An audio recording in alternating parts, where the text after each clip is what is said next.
Bonjour à tous, bienvenue sur ce webinaire qui sera le 11e webinaire de Minalogic dédié au dispositif de soutien public à l'innovation. Ce webinaire aura pour thématique aujourd'hui l'appel à projet PIA 3 régionalisé Auvergne-Rhône-Alpes. Et donc en propos liminaire, comme d'habitude, je vais vous expliquer un petit peu le déroulé de ce webinaire. Il sera en deux parties. La première partie, la présentation de ces appels à projets dans le cadre du PIA 3 et la deuxième partie de questions-réponses. Et donc pour ce faire, vous pouvez utiliser au fil du webinaire le chat pour poser vos questions. Donc le modérateur en fera une synthèse à la fin de la présentation et j'essaierai de répondre à vos questions. Donc n'hésitez pas à utiliser votre chat pour pouvoir poser des questions. Comme vous le verrez, le PIA se décompose en deux volets. Précisez s'il vous plaît s'il s'agit d'une question concernant le volet 1 ou le volet 2 des appels à projets. Voilà, donc je démarre sur la partie de présentation. Donc ce PIA est régionalisé. Qu'est-ce que ça veut dire? Ça veut dire deux choses. D'une part que l'État et la région ont convenu d'actions en commun qu'ils souhaitent financer et que le financement global de ce PIA est partagé à parité entre l'État et la région Auvergne-Rhône-Alpes. Et puis la deuxième chose, ça veut dire que la décision se fait au niveau régional, c'est-à-dire les services de l'État en région et les services de la région. Alors ce PIA est décomposé en deux volets qui sont dotés chacun de plusieurs millions d'euros. Le premier volet et concerne les projets d'innovation et de transformation des PME par l'innovation. C'est un volet qui est doté sur la période entre 2018 et 2021 de 18 millions d'euros. Et le deuxième volet est d'une autre nature, il s'agit de l'accompagnement et de la transformation des filières. Et ce volet, sur la même période entre 2018 et 2021, est doté de 36 millions d'euros. Donc, je vais présenter chacun de ces deux volets. Alors, sur le volet projet d'innovation et transformation des PME, deux mots déjà d'emblée pour dire qu'il s'agit de projets individuels de PME et que le système est un système de dépôt au fil de l'eau. Donc, c'est deux éléments caractéristiques de ce premier volet. Alors, dans le détail, il s'agit de développer et d'intégrer de l'innovation pour les PME. L'ambition des projets regroupe plusieurs points en fait. Il s'agit d'une part de transformer les PME et aussi à titre dérogatoire les ETI par l'innovation. Et le mot innovation, justement, est entendu vraiment dans un sens très large, c'est-à-dire qu'il s'agit évidemment d'innovation technologique, mais également des actions qui couvrent d'autres champs d'innovation et qui ont pour objectif également de pouvoir intégrer vraiment cette innovation au niveau de l'entreprise. C'est-à-dire qu'à côté de l'intégration, du développement de l'innovation, il faut, dans ce type de projet, il est bienvenu également de prévoir des actions pour l'appropriation, la formation des employés, des opérateurs aux nouvelles technologies intégrées ou au développement de nouveaux produits. Il y a tout un pan effectivement également qui est à développer sur comment les compétences des collaborateurs sont renforcées, comment l'intégration de cette innovation va modifier des pratiques managériales ou l'organisation des processus ou l'organisation de la vie de l'entreprise.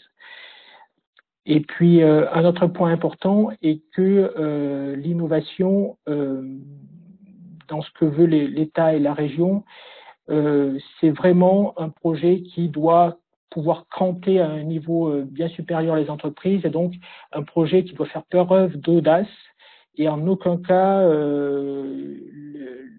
cet appel à projet ne pourra être utilisé comme moyen de remplacement des investissements déjà présents dans l'entreprise. Il faut vraiment axer le projet sur de nouveaux équipements qui vont apporter une innovation pour l'entreprise. Alors, au niveau de l'assiette possible des projets et du montant d'intervention d'aide. Donc, les assiettes des projets peuvent varier entre une fourchette comprise entre 200 000 € et 1 million d'euros. Ces projets sont financés à 50%. Et il y a deux types de modalités de l'aide. D'une part, sur des projets qui sont en phase d'étude de faisabilité, on aura une aide sous forme de subvention. Et ces projets de faisabilité, l'horizon maximum donné par les pouvoirs publics est une réalisation en 12 mois. Quant aux projets qui sont en phase de développement ou de pré-industrialisation, la modalité de l'aide sera l'avance remboursable, et la temporalité visée par les financeurs sur ce type de projet est typiquement de 24 mois et jusqu'à 36 mois sur dérogation. Il est également précisé que les deux phases sont cumulables. Donc, vous pouvez très bien déposer au fil de l'eau d'abord un projet en phase de faisabilité, en montrant comment ensuite, en cas de résultats positifs, il va déboucher sur une phase de développement, et puis ensuite déposer le projet en phase de développement. Alors, sur les types de dépenses éligibles. Donc, évidemment, il s'agit à la fois des dépenses internes à la PME et ou de façon dérogatoire à l'ETI, donc dépenses de personnel, etc. Les dépenses également externalisées sous forme de prestations, les investissements non récupérables, qui sont évidemment liés à la réalisation du programme. Et puis, pour les investissements récupérables, il s'agit de l'amortissement de ceux-ci sur la durée du programme. Et encore une fois, il a bien été rappelé par les financeurs que les investissements de remplacement ne sont pas éligibles à l'aide. Maintenant, quant aux critères de sélection. Alors, ils sont de différentes natures. Évidemment, on parle de projet d'innovation, donc l'une des caractéristiques, ça sera le caractère innovant par rapport à l'état de l'art du projet et par rapport à la situation de l'entreprise. Une deuxième critère de sélection est évidemment les retombées économiques pour l'entreprise, c'est-à-dire comment dans ce type de projet audacieux, l'entreprise va pouvoir cranter autant en termes d'accroissement de son chiffre d'affaires que finalement de rentabilité, d'efficience de l'entreprise et de la montée en compétence de ses salariés, de ses collaborateurs. Il s'agira également de bien prévoir les voies et moyens d'intégrer l'innovation dans l'entreprise. Donc ça fait référence à aussi d'autres prestations de services qui peuvent être mobilisées dans ce cadre-là, la formation, les actions en termes de nouvelle organisation, de management. Et puis, dernier facteur important également, qui est qu'est-ce que le projet va à terme permettre en termes de création d'emplois, alors à la fois évidemment pour la PME qui porte le projet et qui est bénéficiaire, mais pourquoi pas également regarder plus largement les impacts induits sur l'emploi en région, notamment si cette PME travaille avec des fournisseurs, des sous-traitants, etc. Et puis, l'impact environnemental du projet sera également pris en compte. Alors, un mot pour achever cette présentation du premier volet, qui est sur le processus de cet appel à projet transformation des PME par l'innovation. Donc, il s'agit d'un processus qui est, je le rappelle, un processus ouvert et un dépôt des projets au fil de l'eau, et donc jusqu'en 2021. Ensuite, il y a une instruction de la demande qui est faite par les services du BPI, avec un engagement à faire cette instruction dans un délai variable de 2 à 5 mois. 5 mois si il doit y avoir des expertises externes qui sont associées pour instruire le projet. Et ensuite, BPI, à la suite de cette instruction, propose une décision à un comité de sélection qui est constitué par des représentants de l'État en région et des représentants de la région, et qui va évidemment statuer sur l'aide attribuée, le go ou no go sur le projet. Et donc, il faut évidemment la rappeler que ce comité décisionnel s'effectue au niveau régional, avec cependant un veto possible du SGPI au niveau national, mais qui est vraiment un cas qui sera absolument rare. Ensuite, une fois que le projet est validé, sélectionné et que le financement est acté, ben, la PME, le TI de façon dérogatoire, conventionnera avec BPI et pourra avoir jusqu'à 50% de l'aide qui est débloquée à la signature de la convention. Alors, un petit sum-up des caractéristiques de ce volet projet d'innovation, transformation des PME par l'innovation. Alors, je le rappelle, il faut que ce soit un projet individuel de PME et d'ETI à titre dérogatoire, ETI entreprise de moins de 2000 salariés, basé en région Auvergne-Rhône-Alpes, que l'assiette de ce projet soit compris en 200 000 à 1 million d'euros, que le dépôt se fait au fil de l'eau jusqu'en 2021. Nous vous indiquerons le site de dépôt à la fin du webinaire. Et puis, il faut avoir un projet de développement et d'intégration de l'innovation. Alors, qu'est-ce que ça veut dire très concrètement aussi pour les entreprises de l'écosystème du pôle ménalogique? Ça peut être donc soit un projet en propre pour votre entreprise, un projet de développement d'un produit, d'un service innovant,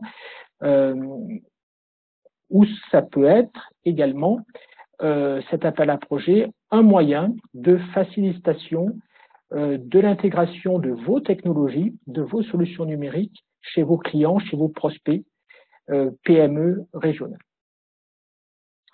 Le financement public est de 50%, en subvention pour un projet d'étude de faisabilité et ou en avance récupérable pour des projets de développement et de pré-industrialisation.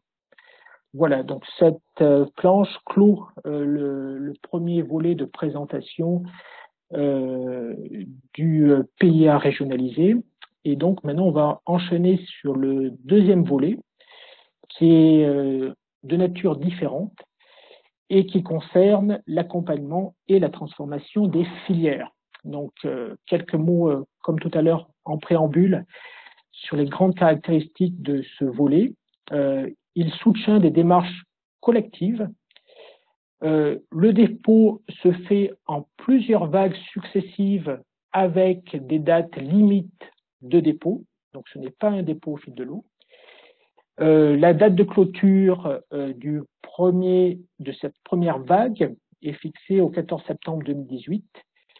Et c'est un appel à projet qui, pour cette première vague, est doté de 8 millions d'euros. Alors, dans le détail maintenant, L'objectif de ce volet accompagnement et transformation des filières est de renforcer la compétitivité d'une ou plusieurs filières par des démarches collectives et des projets qui associent plusieurs PME et ou ETI régionales d'une filière, avec des actions qui sont réparties sur un spectre assez large d'activités. Pourquoi? Parce que ça peut être des actions de mutualisation à la fois des moyens de production ou de mutualisation de structures de recherche et développement. C'est des actions également qui peuvent être des mutualisations de systèmes d'échange de données, de systèmes informatiques, des actions également mutualisées de démarches commerciales ou de partage et de veille technologique et ou de marché. Donc, vous voyez que le type d'action couvert est vraiment très large et que le fil directeur est d'avoir des démarches mutualisées entre plusieurs PME ou ETI pour servir la compétitivité d'une filière régionale. Le type de projet attendu. Les projets doivent avoir un apport concret et déterminant pour une filière industrielle. Donc, c'est vraiment des projets qui, au-delà évidemment du périmètre de collaboration entre les PME, les ETI impliqués dans le projet, doit pouvoir avoir des répercussions sur l'ensemble de la filière. Et il s'agit également de projets qui doivent être autonomes vis-à-vis du soutien public à terme, c'est-à-dire que le modèle économique de ces projets est important. Il doit y avoir dans ces projets une création de valeur qui permet à l'arrêt du financement public, typiquement au bout de 3 ans, que le projet continue par lui-même à se supporter ou que l'action continue à pouvoir être mise en œuvre.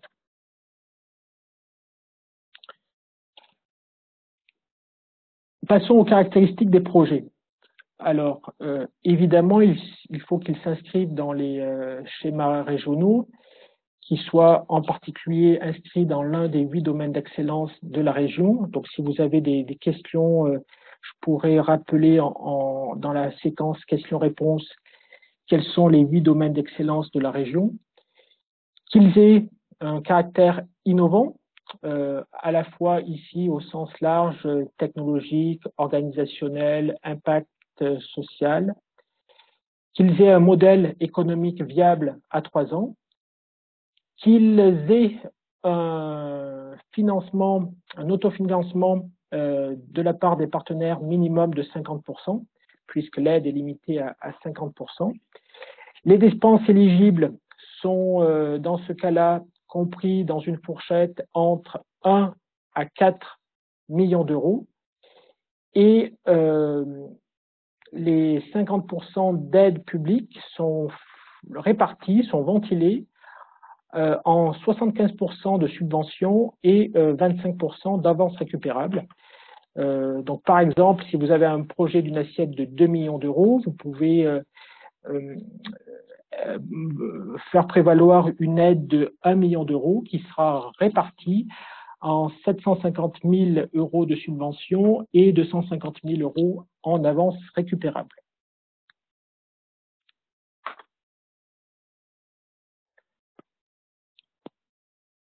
Alors, pour aller plus loin dans la description de cet appel à projet, je vous ai dit que le type d'action était assez vaste.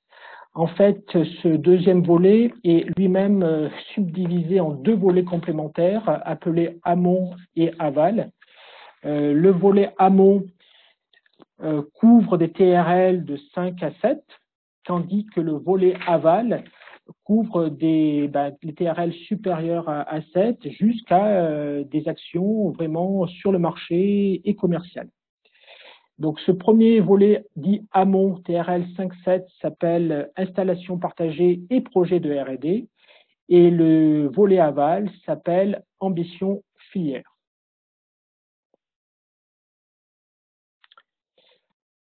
Pour les deux volets, il y a des critères d'éligibilité qui sont communs. L'objectif, évidemment, de structuration, d'apport à une filière. Évidemment, l'impact de développement industriel et commercial pour les entreprises impliquées dans le projet. Les enjeux en termes d'industrialisation, d'emploi, de développement économique. L'assiette minimum de 1 million d'euros. Et puis, on y reviendra, la solidité financière du porteur, car vous le verrez, il y a un porteur pour l'ensemble des partenaires. Et le dernier critère d'éligibilité est de pouvoir réellement proposer un modèle économique viable après l'arrêt du financement public. Justement, revenons-en au type de bénéficiaire. Donc, il est important de bien souligner que dans cet appel à projet accompagnement et transformation des filières, il y aura un interlocuteur unique et un bénéficiaire unique du soutien public. Ce sera un porteur implanté sur le territoire régional.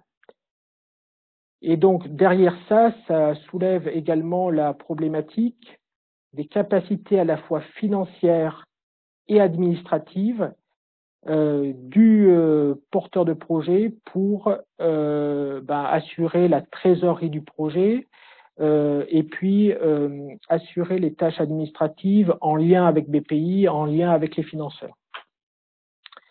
Alors, ce porteur unique, quel peut-il être? Il peut s'agir d'une entreprise parmi le consortium, une PME ou une ETI. Il peut s'agir d'une structure fédérant plusieurs entreprises, comme les fédérations professionnelles, les GIE, des associations, etc. Sur le volet amont, il peut, et uniquement sur le volet amont, il peut s'agir d'organismes de recherche ou de transfert de technologie.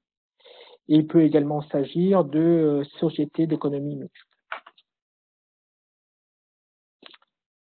Alors, je vais maintenant décrire plus en détail justement ces deux volets amont et aval. Le volet installation partagée et projet de R&D. Deux types de projets, là encore, sont attendus, peuvent être attendus. Soit des projets de création d'installation partagée de R&D, je dirais de façon sèche, ou bien des projets de création d'installations partagées de R&D avec l'adossement à ces installations d'un projet de R&D. Et le code couleur vous indique le type de dépenses éligibles suivant les cas. Il s'agit donc d'investissements matériels, machines, équipements, et puis des aménagements des locaux et des bâtiments nécessaires à l'intégration de ces machines et de ces équipements. En aucun cas, la construction de bâtiments ou l'acquisition de bâtiments ne pourra être prise en compte dans l'assiette des dépenses éligibles. Et puis, il s'agit également des frais pour les projets de R&D, des frais de personnel technique qui sont employés sur le projet, du coût d'amortissement des équipements utilisés sur le projet, s'ils ne sont pas déjà acquis dans les dépenses d'investissement matériel, les coûts de recherche contractuelle, les prestations externes, les frais généraux et d'autres frais d'exploitation. À noter une contrainte qui doit être que au moins 50% des dépenses doivent être des dépenses d'investissement. Donc, même dans le cas où on a la création d'installations partagées de R&D associée avec un projet de R&D, eh ben, le coût des investissements devra au moins représenter la moitié de l'assiette.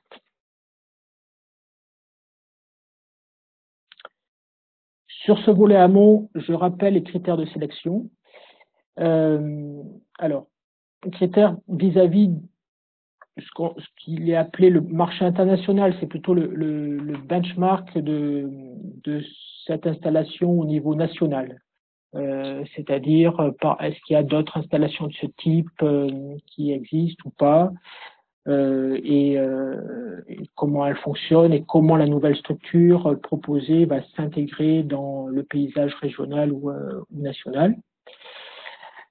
Évidemment, le soutien à la pérennité et au développement du tissu industriel, la qualité du modèle économique, la capacité de valorisation des travaux, l'impact en termes d'activité économique, de création d'emplois et la contribution à la transition écologique et énergétique. Pour ceux qui s'en souviennent, ça rappelle quelque peu un appel à projet qui avait eu en 2012, qui était relatif aux plateformes mutualisées d'innovation. Donc, ce volet amont, installation partagée et projet de R&D a un petit peu les mêmes ambitions et les mêmes modèles que les plateformes mutualisées d'innovation. Alors, je passe maintenant au volet aval, qui est le volet relatif, qui se nomme ambition filière, avec des types de projets qui ont vocation à structurer et animer une filière par la création d'installations partagées et la mise en place d'outils collaboratifs. Le type de dépenses éligibles concerne les dépenses internes, notamment de salaire du personnel, qui vont animer et gérer le projet.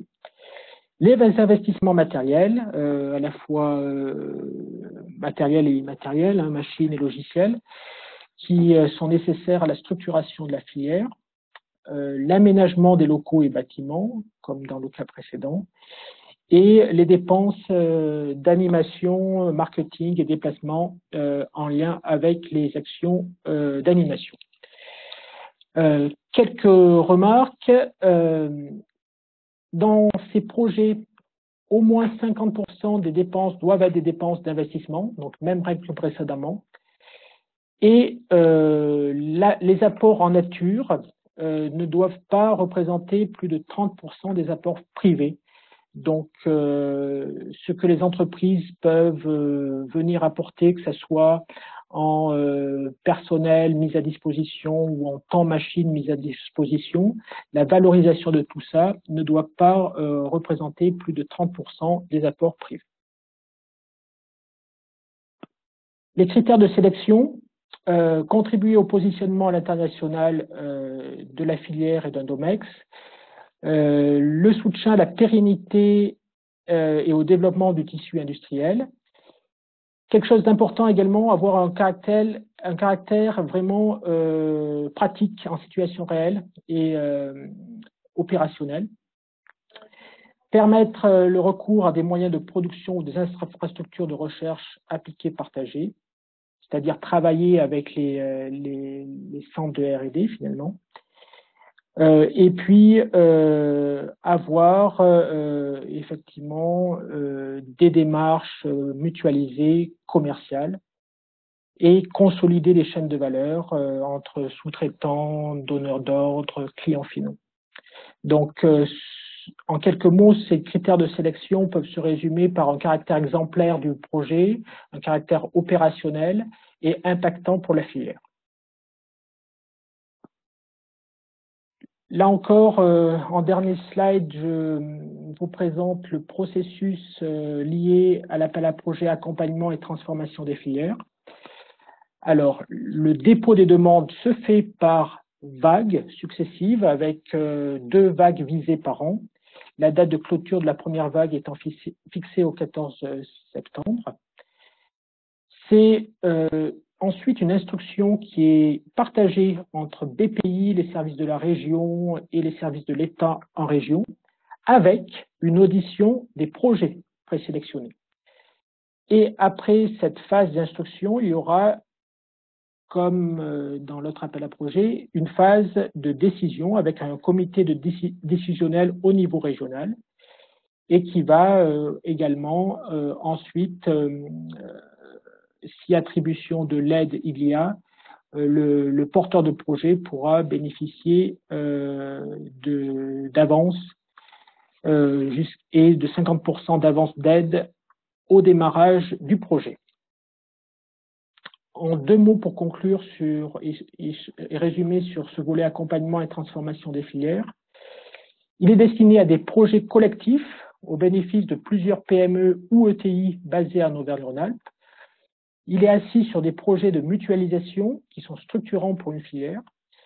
Le porteur doit avoir une très bonne solidité et capacité financière et administrative. Il couvre des projets avec une assiette de 1 à 4 millions d'euros. Les appels à projets se font par vagues successives.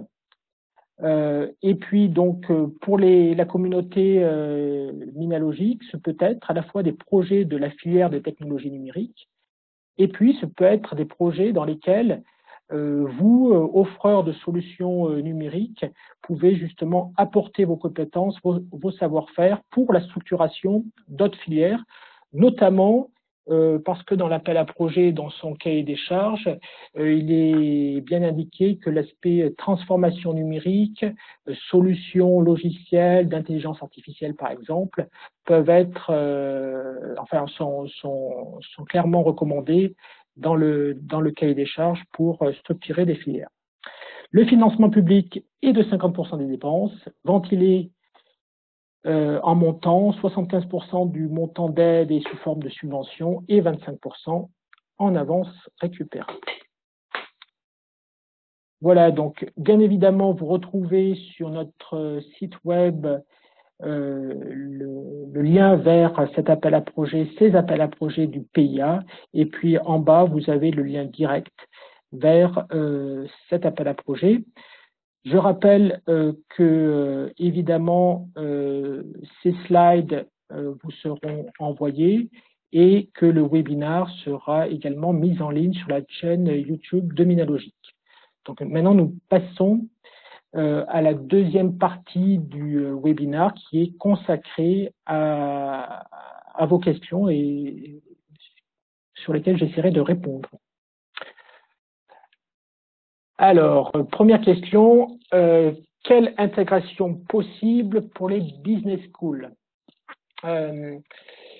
Alors, ça encore, ça dépend, enfin, je pense que la question est orientée sur le volet 2.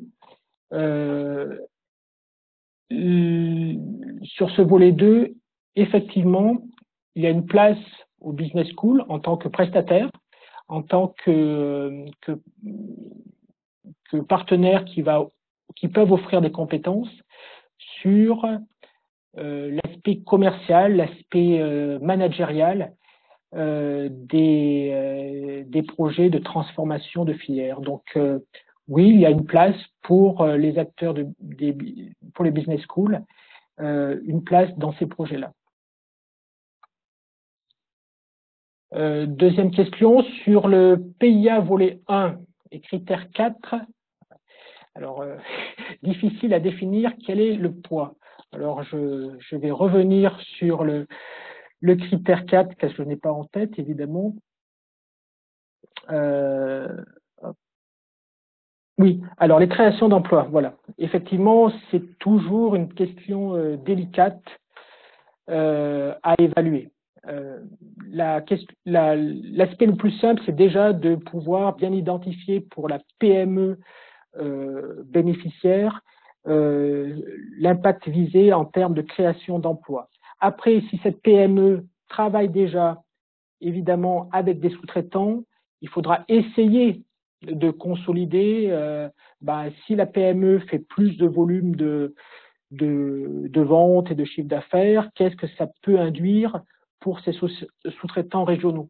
Donc, on peut le voir comme ça. Il faut vraiment le voir d'ailleurs d'une façon très pratique et pas essayer de tirer des chiffres macroscopiques. Autre question, sur le PIA volet 1, peut-il faire travailler des établissements d'enseignement supérieur sur des contrats? Oui, tout à fait. dans les dépenses éligibles, il y a bien des dépenses de recherche contractuelle ou de contrats avec des organismes de recherche, des établissements de formation. Oui. Oui, alors les DOMEX, j'y reviens.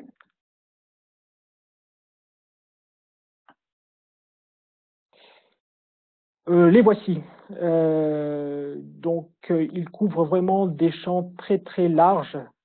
Vous avez le premier orienté industrie du futur et production industrielle, un DOMEX sur l'énergie, un DOMEX numérique, un DOMEX santé, un DOMEX agriculture, agroalimentaire, forêt, bâtiments et travaux publics, mobilité et systèmes de transport intelligent, sport, montagne, tourisme.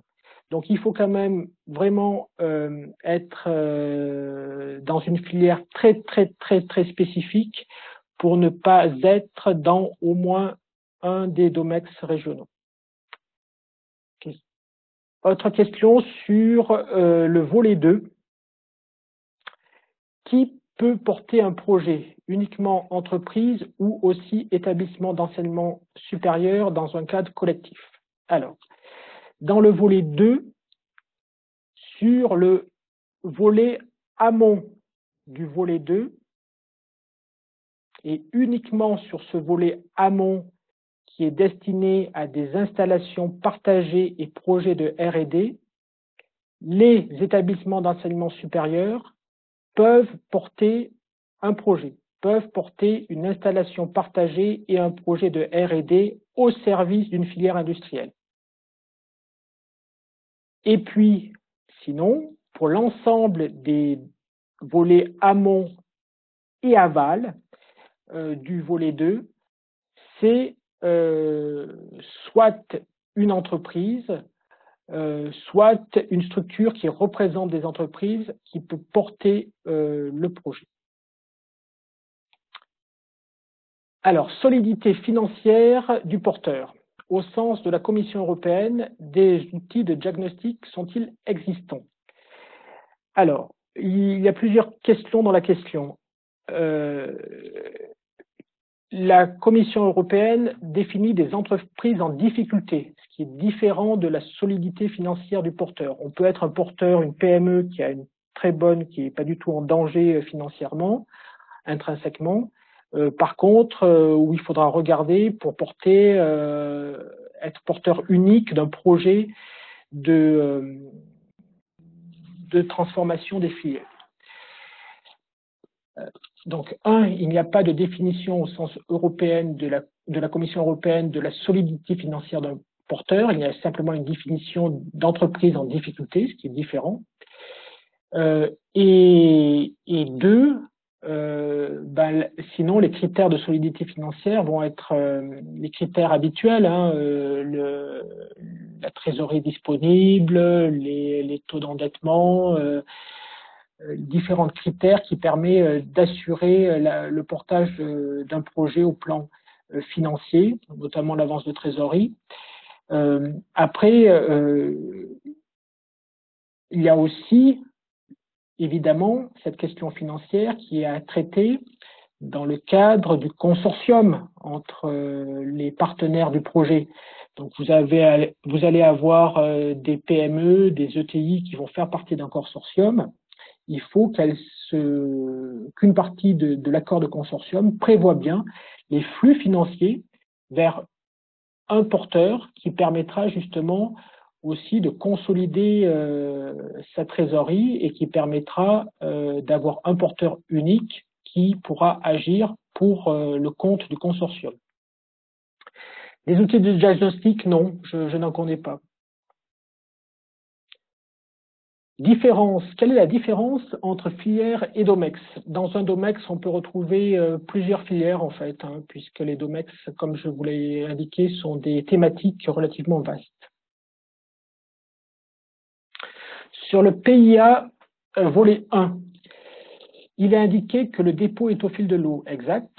En revanche, la décision est prise par un comité. Combien de fois se réunit ce comité? Tous les mois, tous les 6 mois? Alors, je n'ai pas le détail de la fréquence des comités décisionnels. Il peut s'agir par contre de comités décisionnels dématérialisés. Donc je suppose que le rythme de comité décisionnel sera adapté au flux de projets dans ce dépôt au fil de l'eau. Alors, pour le 50%, investissement matériel ou immatériel? Alors, question un peu sèche, là, comme ça. Je pense que vous faites peut-être référence au volet transformation des filières, où parmi la totalité de l'assiette éligible, au moins 50% de cette totalité d'assiette éligible doit être constituée de dépenses d'investissement.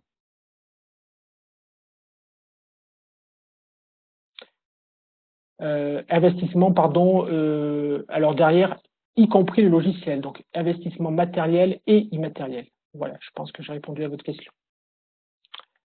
Le volet formation n'apparaît pas.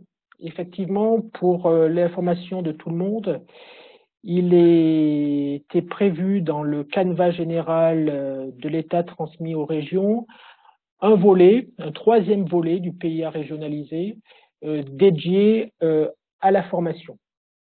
Il n'apparaît pas dans ces premiers appels à projets lancés parce que les discussions au niveau national et les critères qui pouvaient s'imposer ou pas sont plus flous et en tous les cas pas exactement encore en négociation. Et donc l'État et la région ont souhaité pouvoir lancer des appels à projets sans attendre que la totalité des volets soit bien définie. Et donc, ils lancent cet appel à projets sur les 2 premiers volets. Je pense qu'un travail sur le 3e volet est toujours en cours, mais je n'ai pas plus d'informations. Alors, y a-t-il uniquement des financements régionaux? Aucun apport des métropoles? Point d'interrogation. Alors, il y a uniquement des financements État et région. Donc, c'est vraiment sur une base de contractualisation sur des actions communes entre l'État et la région qui sont ensuite opérées par BPI concernant le conventionnement et l'instruction. Il n'y a pas de soutien financier des métropoles qui est à ce stade prévu. Par contre, rien n'empêche des métropoles de contribuer à des projets, soit complémentairement, c'est-à-dire en dehors avec des dépenses éligibles en plus que les dépenses éligibles prévues dans le projet sur d'autres types d'actions. Et également le cas de contribution de métropole dans les 50% prévus de financement peut être, je pense, envisageable. Question suivante. Pour les projets de transformation des PME par l'innovation, un même projet peut-il contenir une phase de faisabilité suivie d'une phase de développement, ou doit-on séparer ces 2 phases dans 2 projets et 2 dépôts de projets différents? Suivant la maturité de votre projet, je pense qu'il est possible de faire un seul dépôt, mais ça demande déjà d'avoir une bonne maîtrise de la phase de faisabilité. Vous comprenez bien que si à l'issue de la phase de faisabilité, il est indiqué qu'il y a beaucoup de contraintes et que le projet est difficilement réalisable, ça fait tomber la phase de développement. Je pense qu'il est bon dans le dépôt des dossiers de pouvoir donner à voir sur la suite, après la phase de faisabilité, si elle est bonne, qu'est-ce qu'on fait du projet, comment on le développe. Mais je suis plutôt partisan, mais à titre personnel, de le faire en 2 phases qui en plus prennent du temps chacune. N'y a-t-il pas de définition d'une filière ni de taille critique un donneur d'ordre et un sous-traitant peuvent-ils être assimilés à une filière?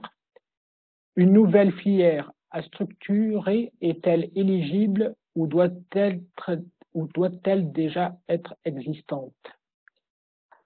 Alors, effectivement, plusieurs questions autour de la notion de filière. Il n'y a pas dans l'appel à projet, ni dans son cahier des charges, une définition d'une filière. Mais il est entendu qu'une filière doit pouvoir représenter en région un nombre significatif d'entreprises. Quand je parle de significatif, c'est au moins une cinquantaine, une centaine. Parmi ces entreprises, évidemment, toutes les entreprises de la filière ne vont pas être associées à un projet. Mais des PME, des ETI qui font partie de cette filière doivent déposer un projet de transformation des filières qui vont leur servir évidemment à elles, mais qui auront également une vocation à diffusion et à une vocation d'exemplarité et de diffusion des résultats pour les autres entreprises dans la filière. Donc, sur la dernière question, une nouvelle filière à structurer est-elle éligible?